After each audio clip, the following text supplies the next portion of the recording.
Amigos e amigas, nós vamos agora com o nosso quinto programa na trilha do precursor.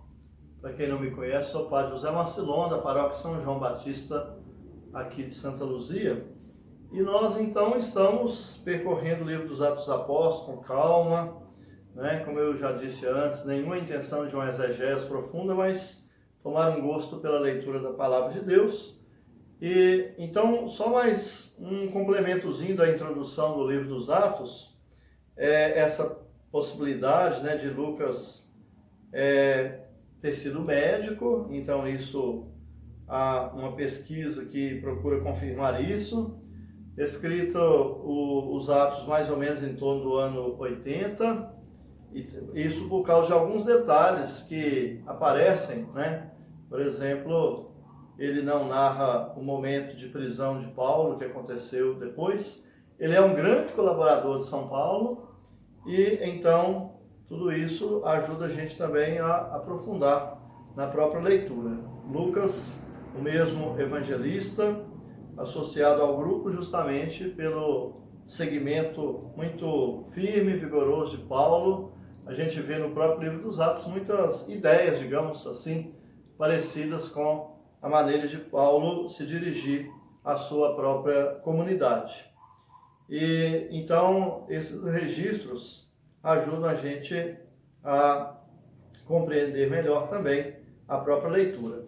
Nós passamos no último momento praticamente em todo o primeiro capítulo, que traz a introdução, né? Vou retomar um pouquinho da questão de se dirigir a um nome Teófilo, que significa amigo de Deus. Então, uma mensagem dirigida a todos, narra a ascensão, o próprio grupo dos 12 apóstolos citando os nomes, a inclusão de São Matias nesse grupo para substituir Judas, e o segundo capítulo trata-se da vinda do Espírito Santo. Então eu leio o texto para comentar. Quando chegou o dia de Pentecostes, eles se achavam reunidos todos juntos. De repente veio do céu um ruído como de um violento vendaval que encheu toda a casa onde eles estavam. Então lhes apareceu algo como línguas de fogo que se repartiam e pousou uma sobre cada um deles. Todos ficaram repletos do Espírito Santo e se puseram a falar outras línguas, conforme o Espírito lhes concedia exprimirem-se. Então é uma narrativa aqui muito forte para dizer, né? E a festa de Pentecostes é aquela festa que era comemorada 50 dias depois da Páscoa. Então, a origem dela é uma origem um pouco rural, agrícola, para agradecer, né, a plantação, as colheitas, a fartura que Deus concede ao seu povo. E depois, então, foi dado esse novo sentido, esses 50 dias, quando vem essa grande manifestação do Espírito Santo após a ressurreição de Jesus.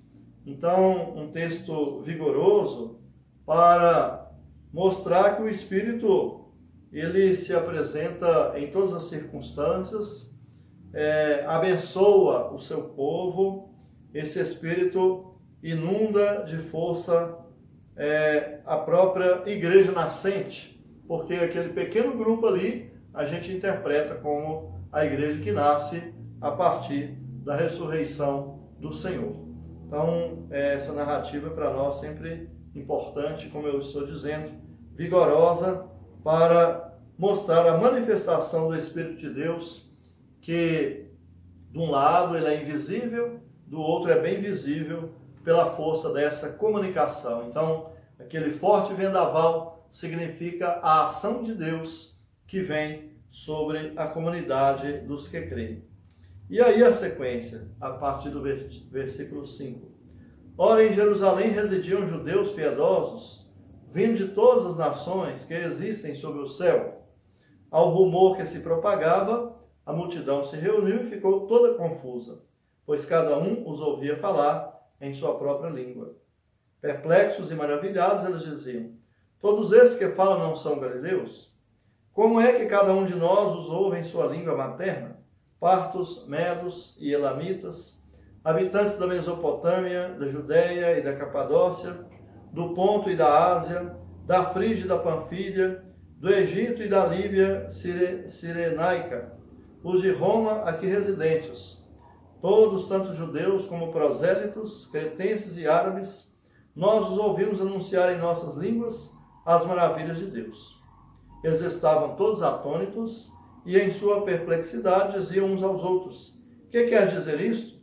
Outros, porém, desandavam a rir, dizendo: eles estão cheios de vinho doce. Então vejam, no final aqui uma contradição, né? Quem acredita, colocando a interrogação, qual o sinal que Deus está dando para nós nesse acontecimento maravilhoso, enquanto os outros que não têm fé debocham achando que eles estão simplesmente bêbados. Mas no meio desse texto, então, coloca, né, a citação de povos de tantos lugares para falar dessa universalidade da força e da ação do Espírito Santo de Deus. Então, isso aí também para nós é importante e é muito bonito. O Espírito do Senhor vem sobre todos, abençoa a todos, marca a todos. E qual que foi o grande sinal que uma coisa diferente estava acontecendo? É que a gente poderia fazer uma comparação hoje com uma tradução simultânea, né? Que muitas vezes as pessoas acompanham aí em encontros, nesse tempo nosso de pandemia, que todos nós estamos desafiados a usar as redes sociais, né, na nossa maneira de comunicação. Então faz compreender, quer dizer, alguém falava e todos entendiam, sem conhecer aquela língua de quem falava, entendia perfeitamente o que estava dizendo. Então, além do sinal ali, do momento, que é um sinal de fé, a gente pode extrair daí também como que o Espírito de Deus, né, nos capacita para compreender a linguagem desse Espírito. Se a gente for resumir, qual que é a linguagem do Espírito? Bonita para todos nós. A linguagem do Espírito é o amor de Deus. E o amor de Deus não vem para desunir. O amor de Deus não vem para dispersar. Mas o amor de Deus marca o coração dos que creem, trazendo unidade, trazendo comunhão. Então essa comunhão do amor de Deus é que nos interessa. Essa força da alegria, da manifestação do Espírito do Senhor é que consagra o seu povo. Então, tudo isso nós consideramos, não só na leitura, mas, vamos dizer assim, para aplicar na vida prática. Nos interessa, então, acolher do Espírito Santo, além dos sinais que ele nos dá, essa força de comunhão que invade o coração daqueles que estão naquela sala e, a partir dali, esse Espírito encoraja para anunciar o Evangelho de Jesus ao mundo inteiro. Então, eu creio que aqui nós estamos diante de um texto maravilhoso para entender aquilo que o Espírito Santo está pedindo de nós hoje também, né? Agora vivendo o problema de pandemia, mas passando isso, né? E queira Deus que seja breve, nós estaremos vivendo outras dificuldades no dia a dia. Qual ser humano que não tem dificuldade na vida, não é? Mas a força do Espírito de Deus, essa inspiração, para a gente olhar para o mesmo lugar, para a gente falar a mesma linguagem.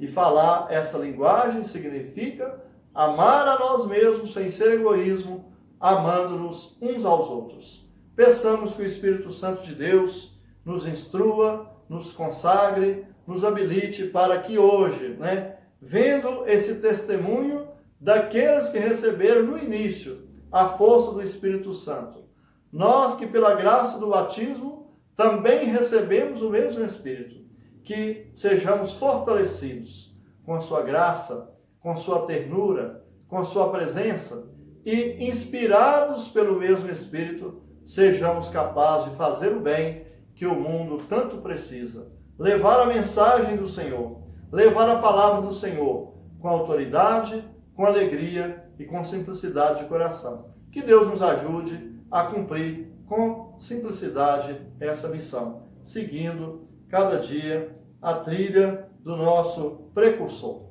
Em nome do Pai, e do Filho, e do Espírito Santo. Amém. Até o próximo encontro, se Deus quiser.